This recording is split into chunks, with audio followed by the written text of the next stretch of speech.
Hi everybody, and welcome to the final year experience program. And in this video we're going to be talking about how to maintain a good workplace relationship with your boss or your supervisor. Now the golden rule here is that it would be virtually impossible to have a good relationship with your boss if your work performance is poor. So the first step would be is to always ensure that you deliver high quality work. So when starting a new job, the first thing you want to do is find out what is the leadership style of your boss. Now there's three main categories and your boss will fall within one of these three. The first one is the authoritarian. The authoritarian boss wants to make all the decisions themselves. They love to micromanage, and so they want to know what's happening in their office or their unit or the department at all times. So it's best to bring everything to them and have them make the decision. The second category is the participative boss. This is somebody who loves to include the entire team in the decision-making process. They want to have their team members bring ideas to them, show initiative, and have the group make a decision in moving the entire team forward. The third category is the laissez-faire boss. Laissez-faire bosses want to sit back and see the office run itself. They want people who are independent, who are making decisions themselves, who show initiative. They have a hands-off approach. Another way of ingratiating yourself with your supervisor is to ask for clarification of duties and expectations. In other words, when you start a new work, ask your supervisor exactly what is expected of you. Or if there's some duties that you're unsure of, ask them to clarify it for you. So often people start off a new job and they don't do this because they feel either shy or they feel that they might be judged as stupid when they do this. However, it actually shows your supervisor that you want to fit in and perform at your best when you ask for clarification of duties. In other words, what is expected of you. This also shows your supervisor that you want to fit in with the overall goals of the team. And the next step you can take is to sync your work with your supervisor's goals. And this is what we spoke about in the previous slide.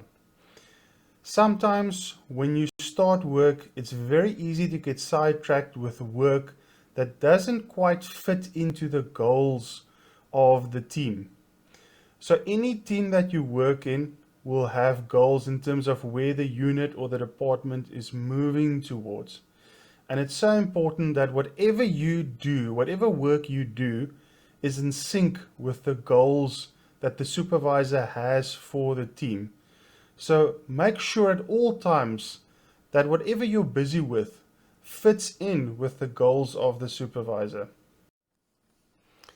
Very, very important when it comes to maintaining a professional relationship with your boss is to maintain professional boundaries. Never ever become too familiar with your boss. Have them set the tone for familiarity. So what do I mean by this? Some bosses likes to keep a very professional relationship with their staff and wouldn't necessarily mingle with their staff. Other bosses are quite comfortable becoming very personal with their staff. And it is up to you to wait and see which kind of boss you have. Never ever cross your boundaries and become too familiar with your boss. Wait and see how they behave and then behave accordingly. Another very important aspect is establishing trust. There's nothing so nice as having a boss that trusts you.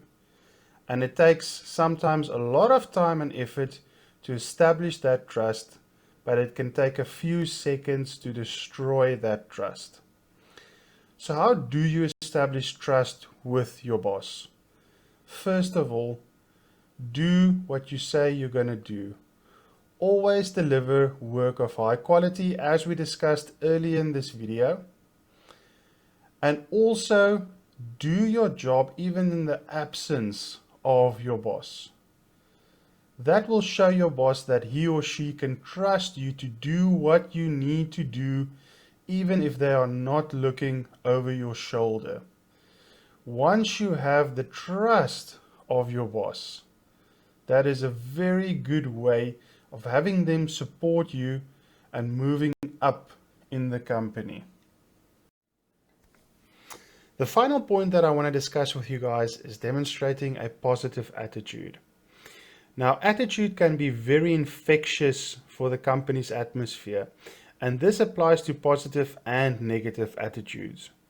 Are you one of those people that are always negative, or do you know somebody who's always negative, complaining about getting up in the morning, telling everybody how much they hate the company, how much they hate being there, gossiping about the supervisor or the boss behind their back, gossiping about your co-workers? This is the kind of attitude that supervisors or bosses hate. Why? Because a negative attitude can also influence other people negatively, and that can be have a very dramatic impact on productivity in the company. A positive attitude has exactly the opposite effect. Positive people like to encourage others, they compliment others, they're very happy to be there, and they influence other people positively. Hence, productivity in the company goes up. If you have a positive attitude, that shows your supervisor or your boss the type of person that you are. And a supervisor or boss would be very happy to support you and help you move up in the company. Why? Because whichever position you will fill in the company, you will make others positive as well. And that is exactly the type of person that companies want working for them.